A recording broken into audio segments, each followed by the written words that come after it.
Hello, everyone. Today is Wednesday, February the 15th. I'm Ryan Hill. I'm John Galantis. And you're listening to Clearview Today with Dr. Shah, the daily show that engages mind and heart for the gospel of Jesus Christ. You can visit us online at clearviewtodayshow.com, or if you have a question for Dr. Shah or suggestion for a future episode, make sure you let us know by sending us a text at 252-582-5028. That's right. Oh, sorry, did I cut you off? You did. Go ahead. You can also email us at contact@clearviewtodayshow.com. Some people are email people. That's right. So I want to give that option. That's right. I just got a little bit excited. That's okay. Jumped the gun. We're just excited to have you guys here because y'all can help us keep the conversation going. You can support this podcast. You can share it online. You can leave us a good review on iTunes, Spotify, anywhere that you get your podcast from. And we're going to leave you a link right below this one so you can help us do that. We want you to leave those reviews. Positive reviews only. I don't like it. That's right. I don't like reading the negative reviews. They make me feel bad about myself. I'm wearing my Awana shirt. Can I say something that I say in Awana? Yeah. It encourages you when people build you up and leave you good reviews. So we want to make sure you're doing the same for other people. That's right, Mom. All right, you ready? Not just joking. That got dark. I'm just joking. Go ahead. Hit them with the verse of the day. Oh, man. All right. Well, segue out of that. The verse of the day today comes from Nehemiah chapter 1, verse 11. O Lord, I pray, please let your ear be attentive to the prayer of your servant and to the prayer of your servants who desire to fear your name. And let your servant prosper this day, I pray, and grant him mercy in the sight of this man. Mm-hmm. This is when Nehemiah was about to go before the king, Mm-hmm. and we've all been there in that position where we have to go ask somebody in authority for something that's going to be really inconvenient for them. You know, something like I know this is kind of a problem, but I have to do this because God is calling me to do this, and it demonstrates what a man of faith Nehemiah was. Yeah. That has become, since coming to Clearview, I think the first sermon series I ever heard Dr. Shah preach was on Nehemiah. Yeah. And since coming to Clearview, Nehemiah has become one of my favorite biblical examples. It is a phenomenal book. If you haven't ever read the story of Nehemiah, I would encourage you to do that. And the thing that gets me about this, it reminds me of a message that I heard Dr. Shah preach one time about asking for favor in the eyes of God and of man. Mm-hmm. And that was something that was so contrary to me because I had never thought about, what if other people just don't like you? Yeah. But God gives us favor, not only in his sight, but in the sight of others to help us be successful and help us to be a good influence in the world in which we live. Yeah, absolutely. I want to do something. I want to bring back the grapevine. So we had the grapevine. If anybody's never heard our previous podcast, Carpe Manana, we used to have another podcast before Clearview Today called Carpe Manana, and we would have segments at the end, and some of them was advice that no one needed. One of them that was really popular was called the grapevine, and basically it's just where we would gripe about stuff that annoyed us in our day-to-day life. We tried to keep it not personal, not but it never targeted. went that way. Yeah, it was supposed to be like, all right, guys, so we're not going to gripe about each other. Didn't work out that way. So one of the things that aggravates me about some people... Yeah, so one thing I really hate about Ryan, so I'm not going to do that. I'm going to just gripe about something that really, really irritates me. Sure. And that is hiccups. People who hiccups. Okay. I cannot stand hiccups, Ryan. Really? It's just constant. Imagine, if you will, that you're strapped to a plank and you're blindfolded, and they just take some water, just a little drop of water, and they just drop it right in the same spot. Oh, no. And they do that for about 48 hours. Sure. Same spot until it just drives you crazy. That's what hiccups are like. Okay. I can't stand. I've never thought about hiccups from the perspective of the person who doesn't have hiccups. Right.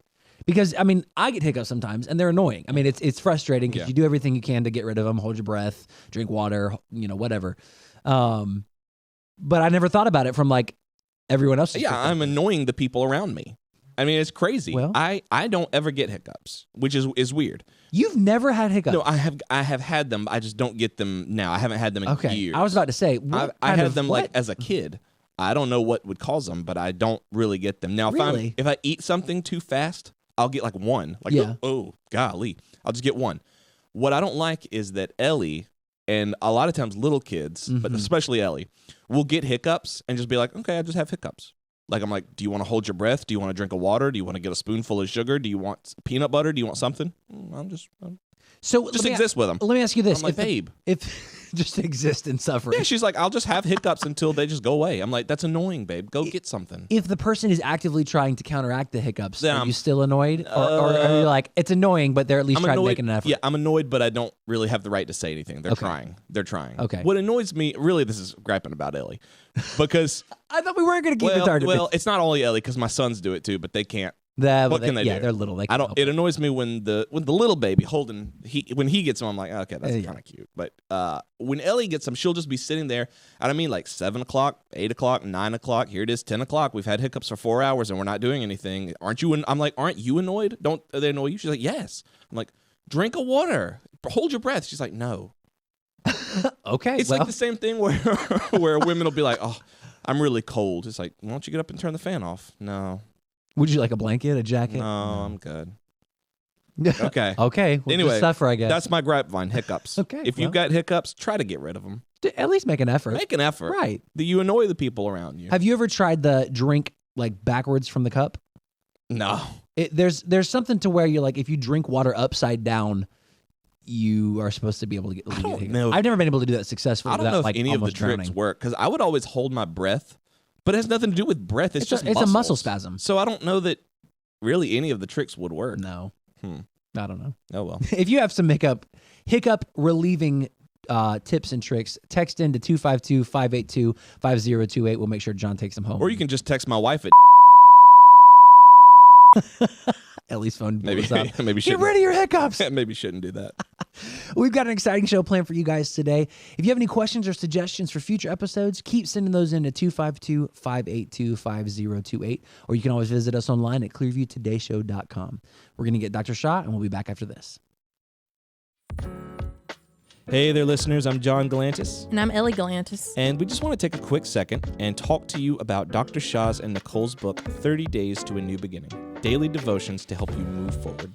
You know, this is actually the second book in the 30 Days series, and the whole point of this devotional is to help us get unstuck from the ruts of life. You know, when it comes to running the race of life, it matters how you start, but a bad start doesn't ultimately determine how you finish the race. You can have a good finish even with a bad start, and that's where this book comes in. No matter who you are or where you are in life, you're going to get stuck. Instead of going out and buying some gadget or some planner, like I know I've done several times. I know that's right.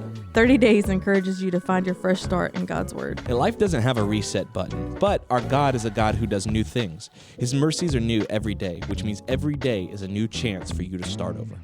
You can grab 30 Days to a New Beginning on Amazon.com.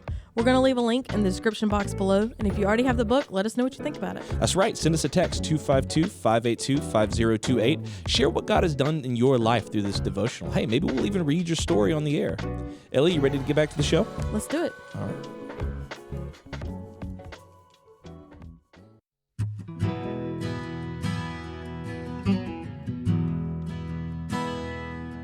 Welcome back to Clearview Today with Dr. Abadan Shah, the daily show that engages mind and heart for the gospel of Jesus Christ. You can visit us online at clearviewtodayshow.com, or if you have any questions or suggestions for future episodes, make sure you send us a text to 252-582-5028. Dr. Shah, it is Wednesday. It's Wednesday. It is Wednesday, my dudes. You know what that means. It is Contendsday. It's Contendsday Wednesday. That's right. That's right. Well, before you explain what Contendsday Wednesday I got excited. No, listen, I'm excited too. I'm going to go ahead and just welcome in all the new people, because some of you guys, this might be your first time ever listening to the show. We want to welcome you, let you know who's talking to you today. Dr. Abadan Shah is a PhD in New Testament textual criticism, professor at Carolina University, author, full-time pastor, and the host of today's episode. You can find his work on his website. That's abadanshah.com. That's right. And if you're new here, you might be asking, what is Contendsday Wednesday? Well, I'm glad that you asked. Let me explain it for you. On Wednesdays, we are going through... What? No, that was funny. On Wednesdays, we're going through an emphasis on apologetics. Mm-hmm. And, this isn't, I'm so sorry that I'm a Christian, or I'm sorry for what I believe. It's not an apology. Right. It's giving a defense of our faith. That's right. Being able to answer questions about what we believe, about the Bible, about God, and do it in a way that is winsome, not in a way that's combative. Mm-hmm. And that's one of the things we talked about this here at Clearview, where we go to church. You may not realize that if you're just watching this for the first time. We are, in a church. Remember like 20 seconds ago when I said Dr. Abadan Shah is a full-time pastor? Remember that? Ding, ding. That's yeah, the y'all one. tuned it out every week, or every single day, I should say. That's the one. That's why I say it. But we've you've placed a great emphasis on apologetics and being able to defend our faith. That's something that I appreciate. It's something that, I work with the students here. It's something that I appreciate in the terms of them living out their faith. And, I think it's something that's important for us, especially here on the show, to be able to give a defense for our faith. I can agree with that more, especially now. We're living in a time where almost every month You hear about some Christian celebrity, not celebrity, I would say, Christian pastor's son or daughter, or even a theology professor who walks away from the faith. Yep. I mean, it's very strange. And it almost makes you wonder, wait a minute, if this can happen to somebody who was born and raised in this Christian environment, for them to walk away, it means something radically was discovered. Right. That really opened their eyes, because of all people, they would not have walked away from the faith. Right. So with that in mind, I guess I need to question whether or not what I believe is true. Could it be that we're all believing a bunch of lies, something we have been groomed into? This whole Christianity stuff is bunk. So here's a question. Is that really true? These people who have recently come out in the past, am I right on that? I mean, have you all heard that? Oh, absolutely. It's become very trendy, very popular to say things like I left or I got out of the church. I'm deconstructing my religious background. I'm an ex-evangelical. I've heard that term more and more. Like I used to believe this, but now I'm an ex-evangelical. And let me share with you what I've learned, because they present themselves as having almost like this sage-like wisdom now. Right, like I'm here to help you. Exactly. Right. Yeah, let me rescue you like I myself was rescued. The church is an institution, and now more than ever, it's very safe and trendy to want to buck institutions because there's no risk at all. Yeah. There's absolutely no risk, and especially when everybody has a platform to do that, that's when you come out to start to appeal to those masses who are anti-establishment or anti-church or anti-Christian. Even, I mean, I hate to say it, but even former pastors, former Christians, former family members of former seminary friends of mine who have done this recently. Some have walked away from the faith. Right. Some have not walked away, but they have come up with a whole different kind of Christianity, which shocks me, because it's like, what are you talking about? Yeah. That's not you. That's not what you believe. But no, now they believe, and they kind of almost have this condescending tone towards you, who are still wrapped up in this system. Maybe it's because I get paid to do this, so you're not going to leave the establishment because, hey, you have a cushy. But the rest of us, we picked up our cross and we walked out. Right. That's how they look at us. Right. Yeah. That's what I was going to say. It's not even just presented as a valid option. It's the morally high. It's the moral high ground. Yeah. It's the superior option. Yeah. Right. It's the more free-thinking option. And I guess it leads to that question, like, why do some people do that? Why do people not only walk away from the faith, but just reject outright? Yeah. And why do some accept truly? Right. So that is the real question, right? What makes a person decide if they want to receive the gospel? Right. Right. And often it's believed that salvation is a mystery, right? And I agree to some extent. Yes, God draws people by His grace, opens their eyes to the truth. It is truly a miracle, okay? People talk about a miracle as in somebody getting healed or somebody coming back from the dead. But I believe the conversion of a person dead in trespasses and sins to be born again into life everlasting is a miracle, is the greatest miracle of all.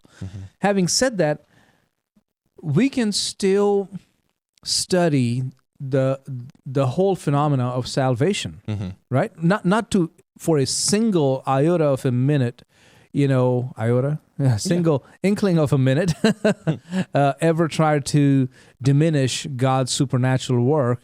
But lately, there has been some research done in the field, especially from probability and decision theory, that helps you understand what is going on. How do people believe? Some believe and some don't. Yeah. So if we understand this a little better, maybe we can understand why some people leave their faith, so-called leave their faith, and some don't. I like the way that you put that just because it is a supernatural event doesn't mean that there aren't observable factors that we can study. And it doesn't make this any more or any less supernatural or any less miraculous just because we can study and understand. That's right. Now, this may be a little confusing for some of our listeners and viewers, so just bear with us, okay? Maybe go back and listen to it again. Maybe go back and listen to the sermon, or look at the notes I have on my blog site. We'll link to that in the show notes. That'd be great. So if you're a student of mathematics, you know what I'm talking about when I talk about this probability and decision theory. It's kind of a technical area.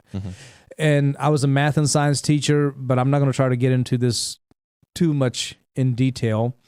But if you would like to know more about it, there are several important works that have been published lately that they utilize Pascal's wager in calling people to believe in God. Now, who was Pascal? He was a scientist, he was a mathematician, he was a philosopher, an inventor, a Catholic theologian who lived in the 17th century. He was a brilliant man, a Frenchman, and kind of frail of health and died quite early. I mean, he died like 10 years younger than me, Wow. 39. Wow. But he made a statement, and here's that restatement of that statement, okay, of wager. He said, we cannot come to the knowledge of God's existence through reason alone. It's wise to live as if God does exist because such a life has everything to gain and nothing to lose. If we live as God exists, and he does indeed exist, we have gained heaven. If he doesn't exist, we have lost nothing.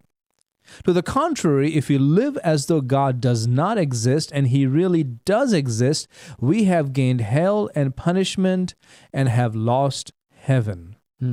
A rational person should live as though the Christian God exists and seek to believe in him. Bottom line is, this is what Pascal was saying. It is rational to believe in God even with incomplete evidence. Now we're kind of going deep here, but stay with us.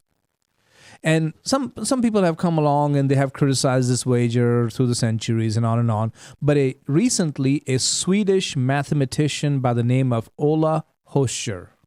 Hoscher. I hope I'm pronouncing it correctly. I don't know. But he is a professor at Stockholm University, Sweden. What he did was he took the wager model and extended it so that the decision to become a Christian has three main ingredients. Number one, prior belief, which is a priori. Second, evidence, which is a posteriori. And then third is the will.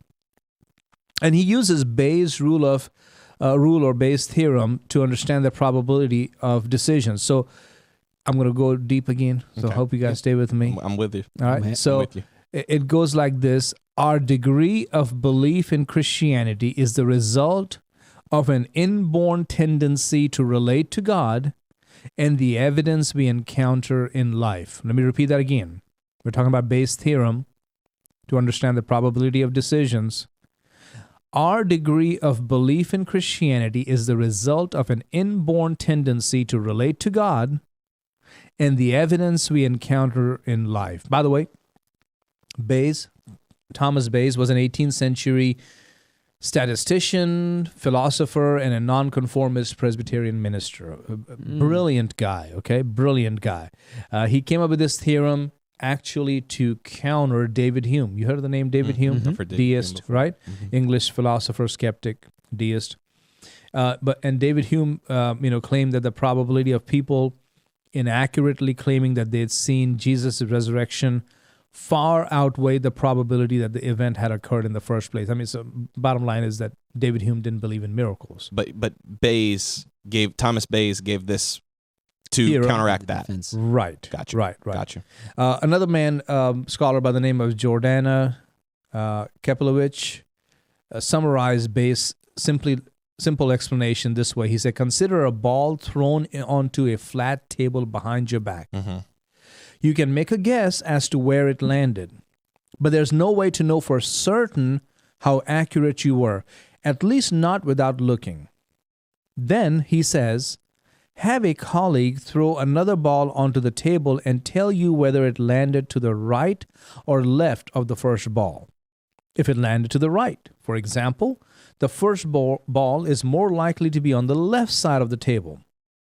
Such an assumption leaves more space to the ball's right for the second ball to land. I know it sounds confusing, but it's just a way of inch by inch, toss by toss, knowing exactly what you're trying to do. Yeah, you're gathering data and then you're putting it into probability where it should, Correct. where it most likely is. Yeah. Right. Yeah. And then Keplovich goes on to say, with each new ball your colleague throws, you can update your guess to better model the location of the original ball. You get the point? With each one, you kind of knowing, okay, this is where the original one landed based on what this guy tells me when he tosses the ball. In a similar fashion, Bayes thought the various testimonials to Christ's resurrection suggested the event couldn't be discounted the way Hume asserted. So Hume is talking about, the resurrection didn't happen. The likelihood of that is very low. He said, no, let's just use this probability and decision theory and see if people's reports can be lined up in such a way that you can say, yeah, this thing did happen. I don't want to take us off topic because I know we're talking about salvation here specifically, but that sort of sounds like your work with textual manuscripts. Right. Like you're taking all of these copies, and the more manuscripts that you look at, the more you see that they sort of line together. Yeah. Great So you're point. like, this is more than likely what the original text says. Of course, I can't get the autographs, but look at all these manuscripts and their different variations. Right. Yeah. We can pretty much ascertain. We can what's the say original. without doubt that this is what the original Right. was. So we're not left like a canoe, downstream without a paddle. Like, it's like, well, you're going over the Good luck. falls. Yeah. This is it. No, I think we have enough knowledge and understanding of mathematics and probability and decision theory to say something did happen, guys. So when he talks about that inborn conception, is that the same thing as the prior belief? Is that what the prior belief that's the prior means? belief. Gotcha. Right. Okay. And we'll examine that in just a few moments. Gotcha. By the way, just to let people know, those who may not realize this, according to Keplovich, Bayes' theorem has been used to decode the German Enigma cipher, helped the United States Navy locate the Soviet subs, enabled statisticians to determine the authorship of the Federalist Papers, and even unlock the secrets of the brain. So this Bayes' theorem is not just like, some 17th century old Scottish guy up in the castle somewhere. Yeah. This is mathematics that we're still Pontificating up in the using. towers, Yeah, it's like he's just too much fog up there. No, this guy knew what he was doing, Right. and knew it so well that in 21st century we have used his theorem to figure out some of these things. Right. So don't just discard it that quickly. Yeah. Gotcha. So now, what John was saying earlier, let's look at those three main ingredients. We said three things, right? Prior belief, evidence, and will. Prior belief, which is a priori, before experience. We're talking about the inborn conception of God, means the desire to call on God and worship someone or something which is deep within us. That's part of the prior belief. Also in the same category is the inborn conception of first cause, which means the understanding that everything has a beginning or cause. I hope this is making sense, because this is not just for salvation. This answers a lot of questions, what we believe about creation and all that stuff, okay? But under prior belief is also the inborn desire for meaning, which is the desire to do or be something, and the inborn desire for love. We all want to love.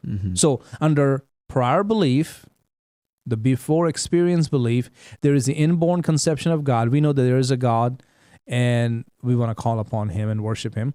Inborn conception of first cause, the fact that we believe that the understanding that everything has a beginning or cause. Things don't just happen. There's a cause to them. Inborn desire for meaning, to the desire to be or do something, and the inborn desire for love, which is that we all want to love. Each of these, listen very carefully, mom and dads, church leaders, each of these can be encouraged or discouraged in a person, especially during the early years. Ooh. I hope somebody wrote that down. You get what I'm saying? Yeah. You can speak life into this, or you can quench it pretty early on. Right. And I think that's why that's why you guys especially have placed so much emphasis on the children's ministries and the youth ministries here. And I know you, Dr. Shah, that's something that's always been on your heart, is because children are way more than just the future of the church. They are the future of the church, but they're also the here and now, and they're affecting us in the way that we raise them. Right. So and here's a word of hope for those families that are struggling. If your children are not where they need to be, remember Scripture.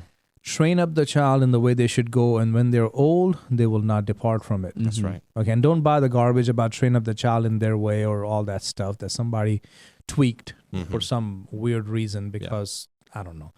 Anyways, it is exactly what it says. That's right. If you raise your kids in the right direction, they may lose their way, but they're coming back. This is part of the prior belief. This is part of the a priori before experience category. Then there is the evidence. We talked about this in the opening. This is a posteriori or after experience. Here we're talking about the historical cultural issues like creativity and culture, misconduct of Christians, church history, religion and wars and other religions. I mean, this is things you learn in life, not just how you were raised. This is things you're learning. Moral and ethical issues, talking about the moral law, the presence of evil, why do bad things happen to good people, all that kind of stuff. Scientific evidence, we're talking about the design of creation, Bible and natural science, cause and effect, those kind of things. Then there's also the theological and philosophical evidence. We're talking about the fall of man, the judgment and hell, truthfulness of the Bible, theodicy, Israel, all of that falls under theological and philosophical evidence. We're not done yet. Here's the last one.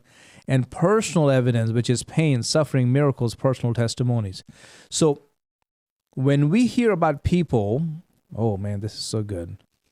When we hear about people renouncing their faith, one of these evidences is weak or faulty in their lives. And by the way, for any of you out there listening to this and say, that's not true, that's not true, I'm sorry, you may be lying. Yeah, you probably are lying to yourself. Yeah. Because there's something in one of those, whether it's theological or philosophical or personal, something has driven you away. And it's because your understanding was weak or faulty. Yeah, maybe it was abuse. And I'm so sorry that happened to you. Maybe it was an abuse by somebody you trusted, somebody you looked up to. Sorry that happened to you. But that still does not negate the fact that what the gospel is saying, what the Bible claims, is the truth. But that's the point of these Wednesday episodes, is to help that understanding, not just to prove you wrong, but to help your understanding flourish and grow and to get you back on the track that God wants you to be on. And to help you frame that conversation for loved ones in your life. Maybe you have kids or grandkids who are walking down this road. You can be the one that kind of brings this evidence back to light for them, that strengthens it and brings them back on track. That's right. So if they've gone through abuse, don't just sweep it under the rug, or don't just like pretend it didn't happen. Right. In a godly way, in a grace-filled way, in a truthful way, address it. That's right. But also thank God for it, because it could be that God allowed it for a reason to not only strengthen and mature you, but help you to help somebody else one day. Amen. Right? Yep. Absolutely. But if that evidence is weak, that person may struggle later on in life. Yeah. And then the third one, just the will, is that just really kind of as simple as it sounds? Well, let's look at it this way. The combination of prior belief and evidence, which is a priori and a posteriori, when they come together, prior belief and evidence come together, they lead to rational belief. And based on the individual, it depends on which one will be more important than others. So it'll be prior belief, just how, we're inborn nature to love God, to obey Him, to follow Him, first cause, inner desire for meaning, inborn desire for love. Maybe that's very strong. Or maybe it is the evidence, the historical, cultural, the moral, the ethical, the theological, the philosophical, the personal, your pain, suffering, and how people came and helped you, and instead of allowing you to drift away or be bruised and hurt by the world or church or whatever, they brought you back in. We don't know which one will be stronger in your life. But when they both come together, they lead to rational belief. And here's the will. There's a third category. Some people just need a little rational belief, and they go over the edge and believe Christ. Some only need some rational belief. Okay? Yeah, I get it. That's what it is. That person was wrong. Even though they claimed to be a Christian, they were not right. Right. Because that's what sin does. People play the hypocrites. I can't blame God for that. I can't deny Christ for that. Okay. For some, strong rational belief is not enough, which means I don't get it. I'm struggling with this because, I've taken this creation, this biology class, and I'm really having trouble because I just don't think how God could make all this, and how is it possible? Okay, they need some strong evidence. Nonetheless, when these three things come together in the right proportion, in the right way, and parents, you can do only the best you can. But if you do the best you can, God will take care of the rest. Amen. What a comfort. And I hope these Wednesday episodes are going to help you in that direction. If you enjoyed today's topic or you have suggestions for future episodes, make sure you let us know by sending us a text to 252-582-5028. You can also visit us online at clearviewtodayshow.com, and you can support us financially on that same website. Just click that donate button right there. We're so thankful for all of you who have given, all of those who continue to support us financially and partner with us as we seek to impact the nations for the gospel of Jesus. I have a text that came through that I'd like to read, if that's okay. Someone who has been listening to the show. It's actually, if you've been listening to the show for a little while, you remember that there were a couple episodes ago where we stopped and prayed for a listener who was going through a tough time, just spent some time praying on the episode. Well, that listener heard that episode, was very thankful, wrote back in, and this is that listener's response. So I've said it many times, but I'll say it again. Y'all are seriously so wonderful and such a godsend to our family. I listened to yesterday's podcast and heard you pray for me. Timing couldn't have been more perfect. I have one of my appointments today and another one on Thursday. My nerves have been really rattled, but I feel peace listening to your prayer. Amen. So thank you a million.